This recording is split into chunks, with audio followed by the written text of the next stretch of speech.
da noite, né, finalzinho de tarde, aqui na segunda FENAPS, a segunda-feira nordestina de agricultura familiar e economia solidária, está acontecendo a edição da Paraíba. Ano passado a gente teve, né, lá no Rio Grande do Norte, a primeira FENAPS, agora aqui na Paraíba, a realização do Consórcio Nordeste.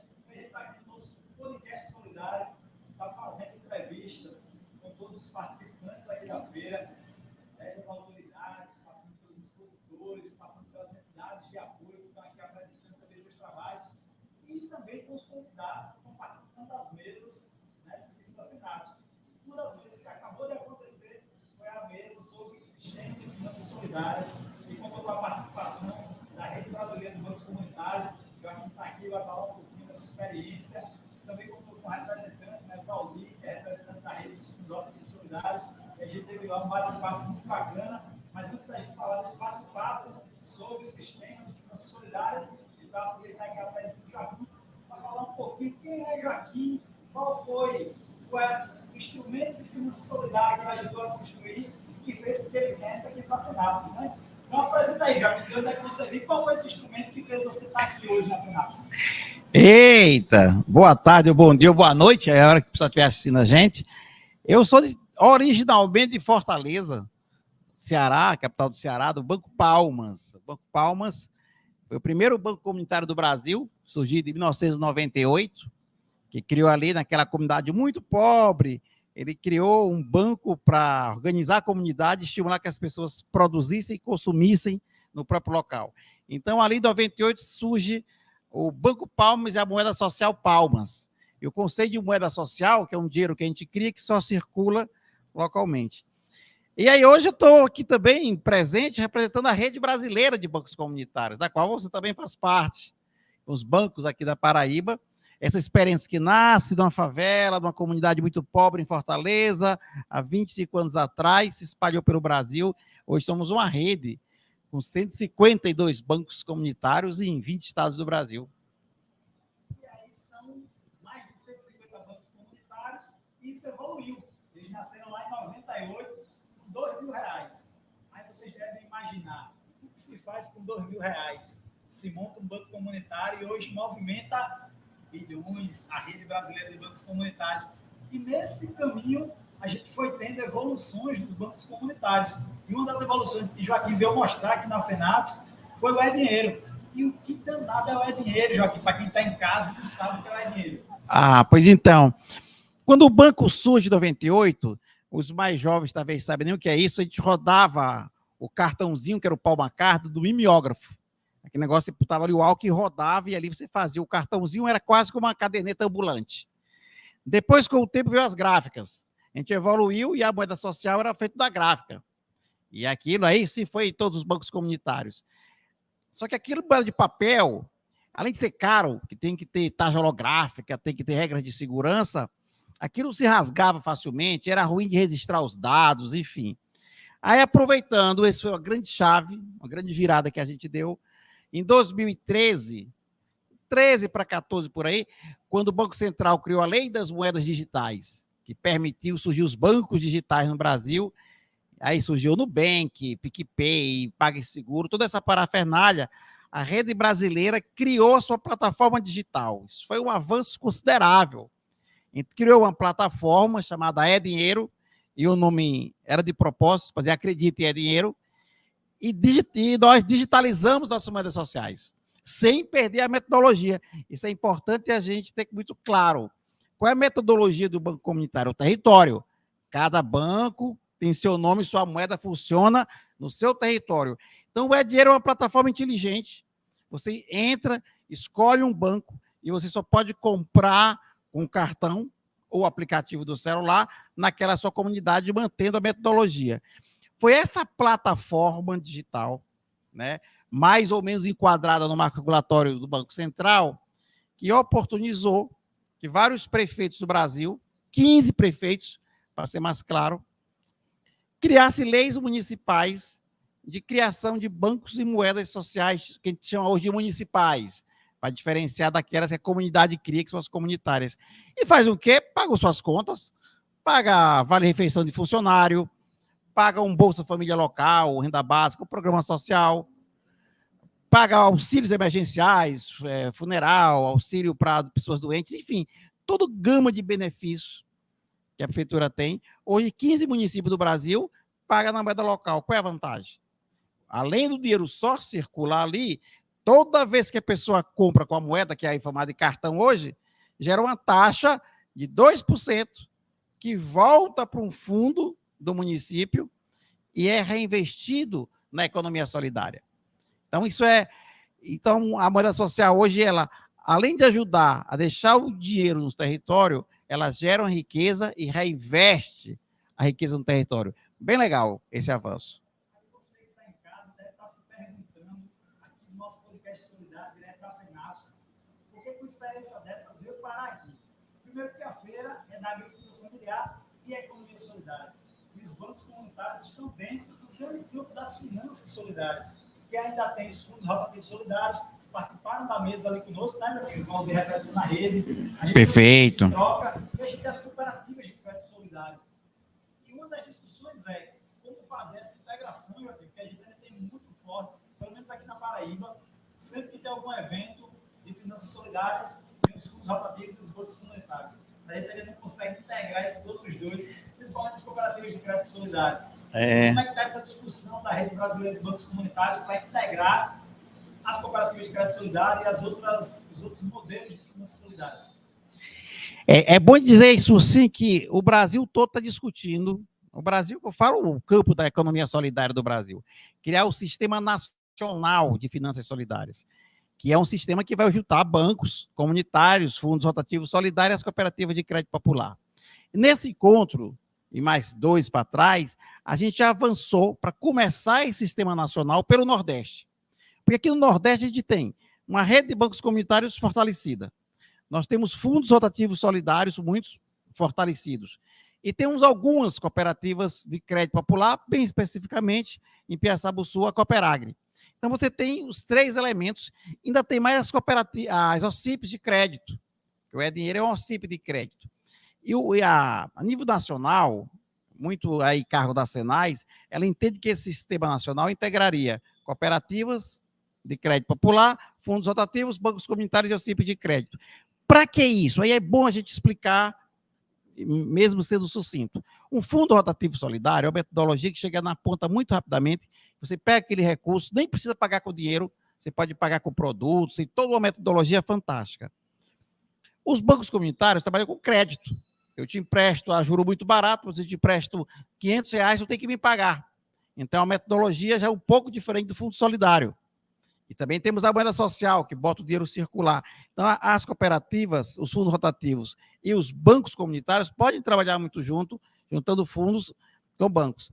E as cooperativas de crédito fazem uma coisa que nem faz o fundo, nem pode fazer os bancos. Elas podem fazer captação de recursos. Você pode poupar, você pode ter rendimento. Tem uma série de serviços que uma cooperativa de crédito pode fazer que os outros não fazem. Então, qual é a ideia que nós estamos desenhando, e vai surgir muita sociedade civil, é integrar tudo isso. Ou seja, eu tenho lá em Fortaleza o Banco Palmas, como tem aqui no Jardim Botânico, uma sede onde funciona o Banco Palmas. Todo mundo que chega lá para fazer depósito não faz. Eu posso simplesmente botar assim numa televisão como essa, o software da cooperativa de crédito. E ali as pessoas podem fazer seguro, podem fazer depósitos, podem fazer poupança, transferência, tudo que uma cooperativa faz, que a gente não pode fazer a um custo muito barato. Ou seja, o que seria o Sistema Nacional? É aproveitar o que a gente já faz hoje, aproveitar o que tem de melhor em cada experiência e a gente operar literalmente juntos, fortalecendo e afastando completamente a dependência que a gente ainda tem do sistema tradicional. Então, a gente está com muita esperança que isso vai dar certo, viu? E aí, veja você que está aí nos assistindo aqui no nosso podcast Solidário. A gente fala muito da construção das redes. A gente tem muito forte isso, né? Na agricultura familiar, né? As redes de produtores. A gente tem aqui a rede do algodão, né? Principalmente na Paraíba, que tem um algodão agroecológico orgânico colorido, né? Uma cadeia produtiva que junta esses agricultores em outros cenários também da agricultura. Mas a gente falta ainda fazer essas redes nas finanças solidárias, né? A gente já tem a rede de bancos comunitários, mas é isso, como juntar a rede de bancos comunitários com a de fundos rotativos, uma das cooperativas de crédito, para a gente, de fato, criar esse sistema que o Joaquim colocou e potencializar as finanças solidárias. E aí, para potencializar, a gente precisa também respaldar legalmente e academicamente, né, esse debate que a gente faz. E aí, aproveitando isso, como é que é esse debate com a universidade, com a academia, para esse respaldo dos bancos comunitários, das moedas sociais, das finanças solidárias? Qual a importância da universidade hoje para mostrar cientificamente que é viável, que é possível fazer uma outra economia a partir das moedas sociais e dos bancos comunitários? Nós somos amantes da ciência. Quem não gosta da ciência é o tipo de gente que acha que a Terra é quadrada, plana, que diga. Mas primeiro dizer assim, às vezes as pessoas perguntam, para que criar esse sistema de finanças solidárias? E a produção? É exatamente para financiar a produção. O pequeno produtor da agricultura familiar, ou urbano também, os artesãos, os catadores, os bancos não vão financiar esses trabalhadores. Então, o sistema de finanças solidárias, ele nasce para financiar a produção. Por isso, ele tem uma conexão direta com a produção. A academia é extremamente importante. Então, a academia estudar esses modelos, mostrar a eficiência, a eficácia, os resultados que tem esse modelo, publicar, dar voz também. E é uma coisa que vocês fazem muito aqui na Paraíba, você ouvir as pessoas que têm as práticas concretas e fazer disso, transformar isso em ciência e publicar também essas experiências. Então, a academia tem o papel de nos ajudar a pensar, de nos ajudar a refletir, de divulgar e, inclusive, carimbar isso, porque uma coisa é a gente falar do sistema nacional, de banco comunitário, de fundo rotativo, porque tem que chegar nos grandes, a gente precisa de bilhões aí do BNDES, precisa chegar no dinheiro do FAT, e muitas vezes a gente chega e as pessoas não acreditam. E os estudos acadêmicos, os estudos da universidade, vai provando como isso resolve, como isso melhora a vida das pessoas. Então, essa aliança com as universidades, com os institutos de pesquisa, é fundamental para a construção, para melhorar a prática, mas também para divulgar e dar legitimidade a essas práticas. A gente está aqui na feira com algumas experiências importantes de evolução tecnológica usada desde a agricultura, também pelos empreendimentos da economia solidária. Aqui na Paraíba a gente está discutindo, inclusive a proposta de se ampliar para a rede brasileira, essa discussão com as energias renováveis. Qual a importância de fazer esse debate, Joaquim, do uso das energias renováveis dos bancos, mas para além dos bancos, com as famílias acompanhadas pelos bancos, como é que está esse debate na rede brasileira para começar a debater as energias renováveis e a importância disso no futuro? Eu gosto muito daquela ideia que não existe plano B na questão climática. A gente não tem outro planeta para ir, só tem esse para ir. E aí não precisa ser estudioso para ver o que está acontecendo. Né? Aqui nós estamos no calor, derretendo, estava no Rio semana passada, deu 60 graus. Então, a questão climática, a transição disso é uma questão importantíssima e está na pauta da rede brasileira de bancos. Todo evento nosso, a gente tem discutido isso. E a energia solar, o sol, que está no Nordeste, você tem sol todo ano, o ano inteiro. Você perde dinheiro, porque o sol cai e você não aproveita.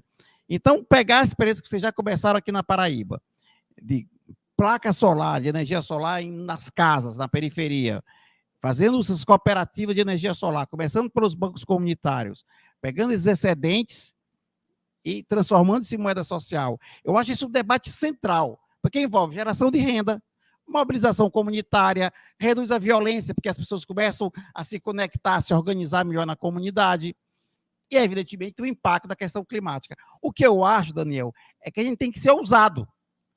Nós já temos as universidades, os institutos federais, que têm a tecnologia, que sabem capacitar. Nós temos no Brasil, por exemplo, o BNDES, que tem bilhões de reais. Nós temos bancos comunitários, a rede, 150 bancos.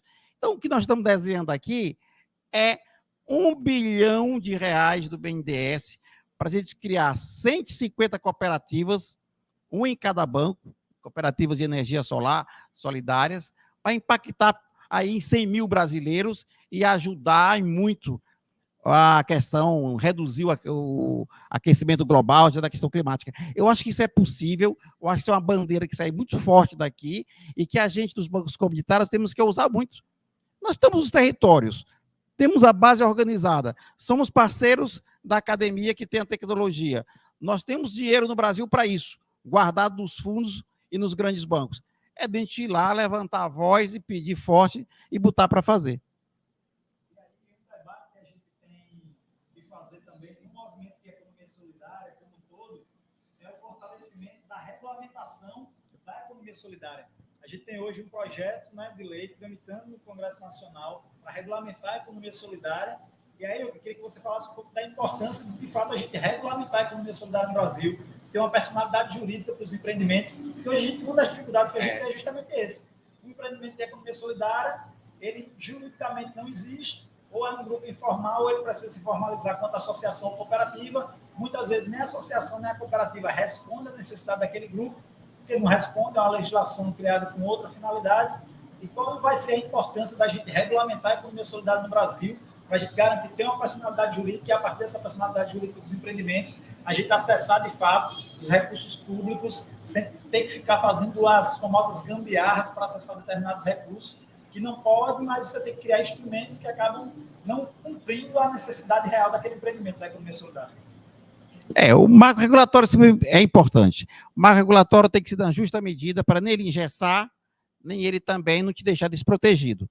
Então, eu acho que isso, tanto no campo das finanças solidárias, como no campo da produção, dos empreendimentos, é preciso avançar nesse marco regulatório e dando a conexão com o tema anterior do Sistema Nacional de Finanças Solidárias, a nossa ideia é exatamente essa, fazer um sistema nacional com regulação própria, podemos ter até uma relação com o Banco Central, mas não colocar isso dentro do Banco Central, porque senão ingessa de toda maneira, para poder, inclusive, financiar esses empreendimentos que não têm espaço hoje no sistema financeiro tradicional, no mercado tradicional. Então, acho que esse é um desafio necessário. A gente não pode... Eu tive lá no Fortaleza, no Banco Palmas, várias experiências de empreendimentos nossos. Tem o caso da Palmalimp, que é um dos bem conhecidos, que o pessoal fabricava lá desinfetante, material de limpeza em geral, sabão, enfim. Que o marco regulatório chegou e fechou. Porque começaram a pedir tudo que pede da grande empresa. Alvará para cá, para lá, licença disso, licença daquilo, o engenheiro químico, não sei quantos anos de experiência tal, a tributação do mesmo jeito. Então, a gente tem que entender que o Brasil, ou o mundo, tem dois tipos de você produzir. A produção que acumula riqueza, em alguns grupos, em algumas grandes corporações, e aquela que distribui a riqueza, que enfrenta a desigualdade. E a gente não pode tratar os dois da mesma medida. Então, esses empreendimentos que a gente chama de economia solidária, que tem como um propósito gerar riqueza, distribuir riqueza, melhorar a vida das pessoas, tem que ser considerado uma nova forma de produzir, de consumir, portanto, precisa ter um marco regulatório próprio. E aí, para finalizar aqui a nossa entrevista, o nosso podcast solidário aqui na segunda FENAFS, já que também não veio aqui só para fazer a palestra, né? Fazer só a palestra, acabou que tem aqui, pega aí, produção, consigo ler. Joaquim veio aqui para fazer uma outra ação extremamente importante. Você que quer conhecer um pouco, chega aqui, Paulo. Paulo, que é presidente da Copsol Brasil, a cooperativa de sociólogos solidários, porque também os sociólogos são solidários e são cooperativas e são da economia solidária, Joaquim. Você está brincando? Olha o papel da academia aí, de quem se forma para montar essas cooperativas.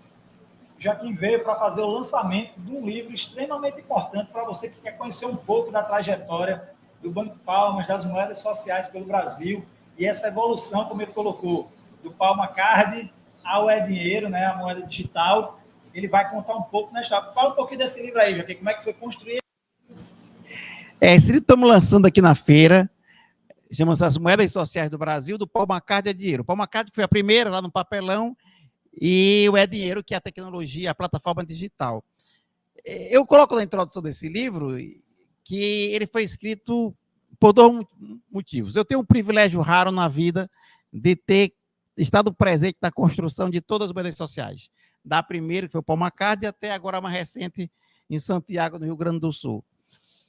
E no Brasil, moeda social, o Banco Comunitário, nasceu da periferia, de baixo para cima. Foi todo um processo nacional de construção. Saímos de 2.000 para 1 bilhão e 700 milhões. Isso, claro, que teve luta, teve resistência, teve dificuldades, e nós vamos superando isso ao longo dos anos. Passamos por golpes, passamos por pandemia, e essas moedas sociais só cresceram no Brasil. Então, o livro conta essa trajetória, é um livro de memórias, porque ele vai falando como é que a gente fez, mas, ao mesmo tempo, é uma memória viva. Vai falar como foi no passado, como enfrentou um marco regulatório, como digitalizou e como está sendo hoje. Então, é uma contribuição para o debate. É claro que essa é uma história feita por milhares de pessoas, instituições. Aqui é uma visão, mas a gente quer com isso o quê? Primeiro, registrar a memória. A gente não pode deixar que moeda social e banco comunitário no Brasil vire uma coisa de uma grande empresa que se apropriou, de uma grande universidade. Enfim, essa história tem que ficar registrada, essa construção coletiva que foi feita. Depois, claro, contribuir para quem quiser multiplicar. Embora não seja um livro de como fazer, mas aqui tem muitas dicas, tem as leis municipais, e finalmente tem os impactos, tem os números, como isso vem melhorando, como vem impactando, como é que isso tem transformado a vida das pessoas, né? Então, um pouco disso. Então, você que é da cidade civil, ou gestor público, quer saber como é que está sendo feito, ou como é que poderia fazer no seu município, a gente recomenda as moedas sociais do Brasil, do Paul McCartney ao É Dinheiro. Aí vem uma questão importante. A gente falou antes da importância da universidade dar apoio ao movimento social, nesse caso específico dos movimentos de finanças solidárias, dos bancos comunitários, mas qual a importância de um livro sair da comunidade? Aqui falando sobre a gente tem muito material, muito livro, inclusive, falando sobre a experiência dos bancos comunitários, falando sobre a experiência do Banco Palmas, mas existe uma diferença entre um livro produzido por um acadêmico, que estudou, fez lá sua dissertação, sua tese, né, seu pós-doutorado, e um livro que é produzido na comunidade trazendo essa realidade. Qual a importância para o movimento de ter esses materiais produzidos pelo próprio movimento, né, para manter essa estrada e esse curso do movimento? Eu acho que o primeiro desafio é você escrever. Eu acho que a gente escreve pouco. As comunidades, os grupos organizados, não se incomoda muito se a leitura está bem feita, se tem erro de português. Escreva. Escreva a sua memória, escreva a sua experiência. Isso é uma contribuição valiosa, porque é de quem está vivendo. No começo do livro eu digo isso, olha, eu não fiz nenhuma pesquisa para fazer esse livro. Não entrevistei ninguém, não consultei nenhum manual, só usei os instrumentos que eu tinha, que era o banco de dados do É Dinheiro Brasil, que a gente manuseia ele todo dia, e as nossas memórias do que a gente viveu. Então, eu acho que essa literatura que vem de baixo para cima, feita para as pessoas que estão no dia a dia fazendo, ela é de importância muito grande, porque ela é um conhecimento, e é importante se registrar isso. A comunidade, ela tem um conhecimento profundo, né? Muitas vezes não está sistematizado, tal, mas ela tem um conhecimento profundo. Então, registrar essas memórias, registrar esses fatos cotidianos como aconteceram, isso é fundamental. É claro que eu tive aqui uma vantagem. Como a gente é o proprietário da plataforma É Dinheiro, a gente faz a gestão, eu tinha todo o banco de dados ali do É Dinheiro Brasil, que a gente foi usando também para citar. Mas eu acho que o fato de ser escrito... E eu queria registrar uma coisa, esse livro, para estar aqui hoje, é claro que tem que ter um nome de uma pessoa, né? Mas a gente fez uma leitura coletiva, né? A Duda está ali nos bastidores, participou disso também. A gente elaborou o livro, e todo mundo, foi quase como obrigatório, a gente fez uma semana de grupo de estudo. Todo mundo lia o livro e dava ali o pitaco, o que estava bom, o que podia melhorar tal. Então, é também uma produção coletiva do Banco Palmas como um todo, que participou e está na vivência desse dia a dia. Essa é a diferença da construção coletiva para contribuir, de fato, para esse desenvolvimento territorial, que aqui a gente chama de envolvimento local sustentável na comunidade São Rafael. Queria agradecer, Joaquim, ter participado aqui do nosso podcast solidário, na segunda FENAFES, a Feira Nordestina da Agricultura Familiar e Economia Solidária. Mas antes de me despedir de Joaquim, eu só queria perguntar, Joaquim, qual a importância da gente ter uma feira dessa, nordestina, todos os anos acontecendo e, quem sabe, gerando uma feira estadual. Cada estado faça sua feira estadual da agricultura familiar e economia solidária, para que a gente possa ter mais vezes o movimento se encontrando. Isso é fundamental, fundamental. É fundamental, primeiro, porque é uma feira. As pessoas têm a oportunidade de venderem seus produtos, comercializarem. Então, já de cara, justificaria. Segundo, pelo conteúdo. Quanto debate a gente teve aqui hoje, nessa feira? Grupos se organizaram, manifestos, cartas, debates mais incríveis. Fizemos aqui, acabamos de fazer o debate para criar o Sistema Nacional de Finanças. Então, isso gera muito conteúdo. Mas também, não menos importante, pelo afeto. A gente se encontra, se abraça, brinca, sorri, se energiza com todos os avanços, os aperreios de cada um. Então, tem muito essa coisa da humana, da troca, do afeto e do se encontrar, que vem a muitas feiras nordestinas, estaduais, municipais, do bairro. Quanto mais momentos para se juntar, discutir, comercializar e celebrar a vida, são bem-vindos e são fundamentais. Isso aí, esse foi o nosso podcast solidário, direto aqui da segunda FENAPES, a Feira Nordestina da Agricultura Familiar e Economia Solidária. Lembrar que a gente tem feira até amanhã, meio-dia. Então, se você ainda não veio aqui para o Espaço Cultural, a feira está montada, vai até às 10 horas da noite de hoje e até o meio-dia de amanhã. Vem que ainda tem muito produto bacana do artesanato, da agricultura familiar de todo o Nordeste para você poder fazer a aquisição dos produtos orgânicos da agricultura familiar, do nosso artesanato maravilhoso, espalhado aqui por todo o Nordeste, aqui no pavilhão central do Espaço Cultural, e o nosso podcast solidário está rolando uma parceria com a cooperativa, outra cooperativa, a cooperativa de comunicação Roda de Conversa e o Instituto Voz Popular, através da Rádio Comunitária Voz Popular, sendo retransmitido aqui para vários canais, e você pode acessar os demais programas que a gente já fez aqui no podcast, e até amanhã a gente tem vários outros entrevistados. Então fica ligadinho, porque de vez em quando a gente entra ao vivo nos canais aqui das emissoras participantes para participar aqui do nosso podcast solidário na segunda FENAPES. Abração e até daqui a pouco. Valeu! Show!